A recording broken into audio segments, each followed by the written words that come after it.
જય હિન્દ વિદ્યાર્થી મિત્રો। તો આજના વિડીયોમાં આપણે વાત કરવાની છે એમકોમ સેમેસ્ટર 4માં। તો એમકોમ સેમેસ્ટર 4માં તમારે ટોટલ કેટલા સબ્જેક્ટ આવશે અને કયા કયા સબ્જેક્ટ આવશે તે અંગેની વાત આપણે આની અગાઉનો જે વિડીયો મૂકેલો છે તો તેમાં આપણે કરેલી છે। તો તે વિડીયો તમે હજી સુધી ન જોયો હોય તો જોઈ લેજો। તો આજના વિડીયોમાં આપણે એમકોમ સેમેસ્ટર 4માં તમારે જે સબ્જેક્ટ આવે છે accounting for working capital decision એટલે કે કાર્યશીલ મૂડી અંગેના નિર્ણયો માટેની હિસાબી પદ્ધતિ। તો આજે આપણે આ સબ્જેક્ટની વાત કરવાના છીએ। આ સબ્જેક્ટમાં સૌથી પહેલાં આપણે સિલેબસની વાત કરીએ એટલે કે તમારે કયા કયા ચેપ્ટર આવશે અને કેટલા માર્ક્સના આવશે। તો સૌથી પહેલાં તમારે પહેલું ચેપ્ટર આવશે કાર્યશીલ મૂડીનું આયોજન અને સંચાલન એટલે કે working capital planning and management. તો આમાંથી તમારી પરીક્ષામાં 20 માર્કનો દાખલો પૂછાશે। ત્યાર પછી બીજું ચેપ્ટર આવશે રોકડનું સંચાલન એટલે કે મેનેજમેન્ટ ઓફ કેશ। તો આમાંથી પણ તમારે 20 માર્કનો દાખલો આવશે। ત્યાર પછી ત્રીજું ચેપ્ટર આવશે લેણા સંચાલન એટલે કે રિસીવેબલ મેનેજમેન્ટ એટલે કે આમાંથી તમારે પરીક્ષામાં 15 માર્ક્સનો દાખલો આવશે।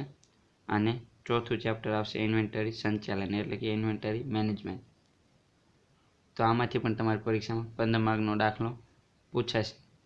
તો તમારે એકાઉન્ટિંગ ફોર વર્કિંગ કેપિટલમાં ટોટલ 4 ચેપ્ટર આવશે, 2 20-20 માર્કના અને 2 15-15 માર્કના।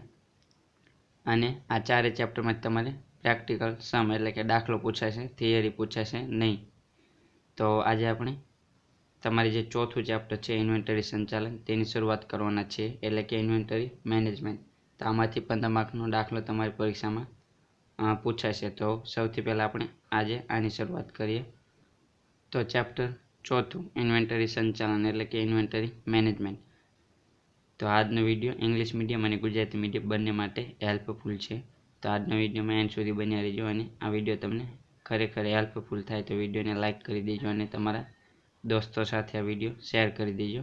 અને આપણી યુટ્યુબ ચેનલ પર તમે નવા હોય તો ચેનલને સબસ્ક્રાઈબ કરી દેજો અને બેલ આઇકન પ્રેસ કરી દેજો જેથી નવા વિડીયોની નોટિફિકેશન તમને મળી રહે। તો આ ચેપ્ટર તમારે સૂત્ર આધારિત છે એટલે કે આ ચેપ્ટરમાં તમારે સૂત્ર આધારિત દાખલો પૂછાશે। તો તમારે સૌથી પહેલાં આ ચેપ્ટરમાં કયા કયા સૂત્ર તૈયાર કરવાના થશે તેની આપણે વાત કરીએ।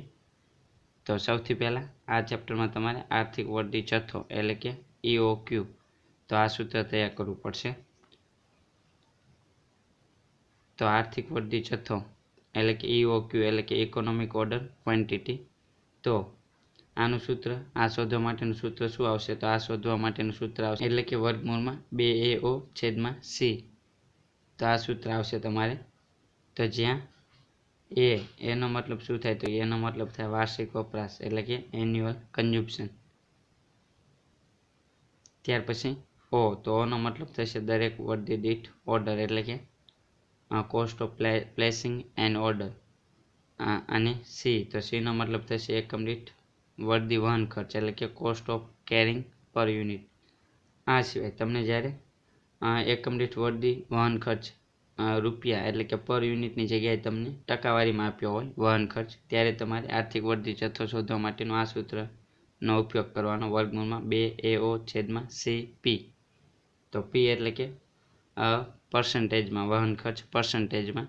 તો તમારે જ્યારે ટકાવારીમાં વહન ખર્ચ આપ્યો હોય ત્યારે તમારે આ સૂત્રનો ઉપયોગ કરવાનો। તો આ તમારે સૌથી પહેલાં આર્થિક વૃદ્ધિ જથ્થાનું સૂત્ર તૈયાર કરવું પડશે। ત્યાર પછી ઇન્વેન્ટરીની જુદી જુદી સપાટીઓ નક્કી કરવાની તમને દાખલામાં કીધું હોય છે।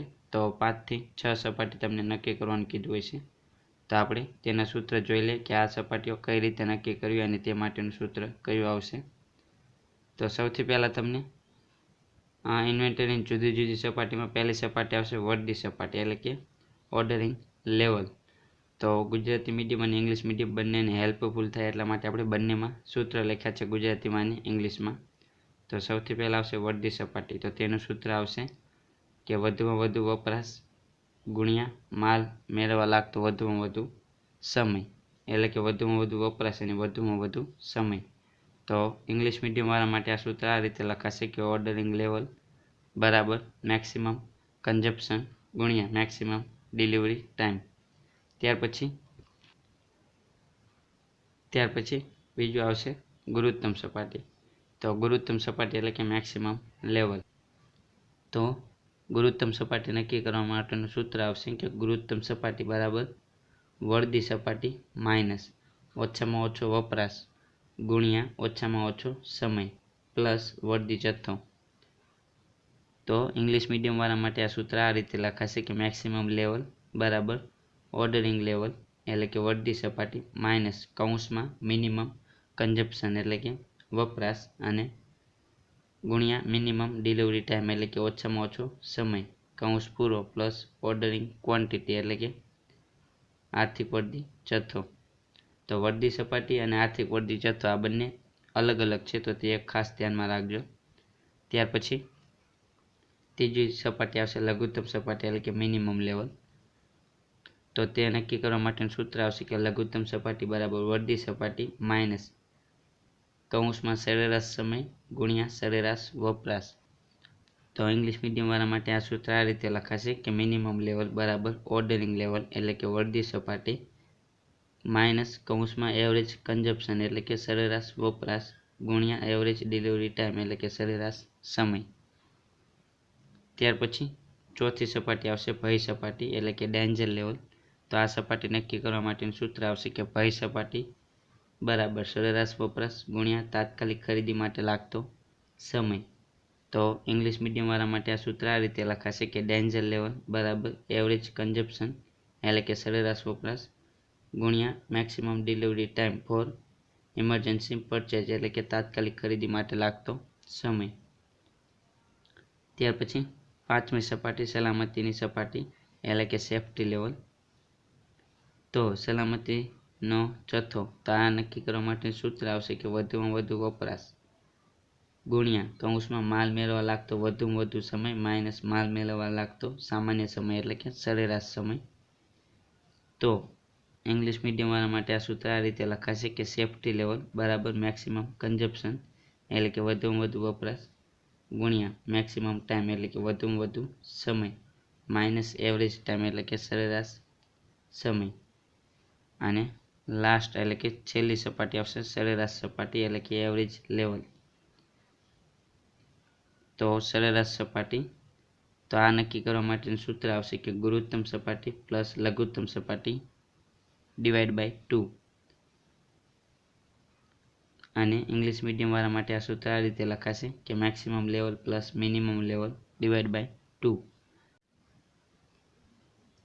તો સરેરાશ સપાટી નક્કી કરવા માટેનું એક તો આ સૂત્ર આવશે અને આની સિવાય જ્યારે તમને દાખલામાં ગુરુત્તમ સપાટી અથવા તો લઘુત્તમ સપાટી આ બેમાંથી એક સપાટી ન આપી હોય ત્યારે તમારે સરેરાશ સપાટી શોધવા માટે કયું સૂત્રનો ઉપયોગ કરવાનો થશે તો તે આપણે જોઈએ. તો જ્યારે તમને દાખલામાં જો ગુરુત્તમ સપાટી ન હોય એટલે કે ગુરુત્તમ સપાટી આપવામાં આવી ન હોય ત્યારે તમારે સરેરાશ સપાટી શોધવા માટે આ સૂત્રનો ઉપયોગ કરો. લઘુત્તમ સપાટી પ્લસ 1/3 આર્થિક વળદી જથ્થો.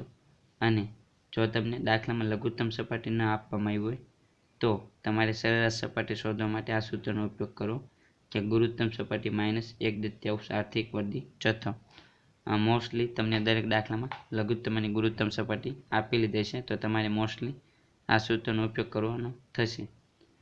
તો દરેક વિદ્યાર્થી મિત્રોએ સૌથી પહેલાં આ ચેપ્ટર માટે આટલા સૂત્રો તો તૈયાર કરવા જ પડશે. તમને આટલા સૂત્ર આવડશે તો જ તમને દાખલામાં ગણતરી આવડશે. તો સૌથી પહેલાં તમારે આટલા સૂત્ર તૈયાર કરી લેવાના. આની PDF હું ટેલિગ્રામમાં અપલોડ કરી દઈશ તો તમે ત્યાં જઈને જોઈ લેજો. તો હવે પછીના વિડીયોમાં આપણે જે પરીક્ષામાં પૂછાયેલો દાખલો છે 2021માં તેનું આપણે સોલ્યુશન કરાવીશું.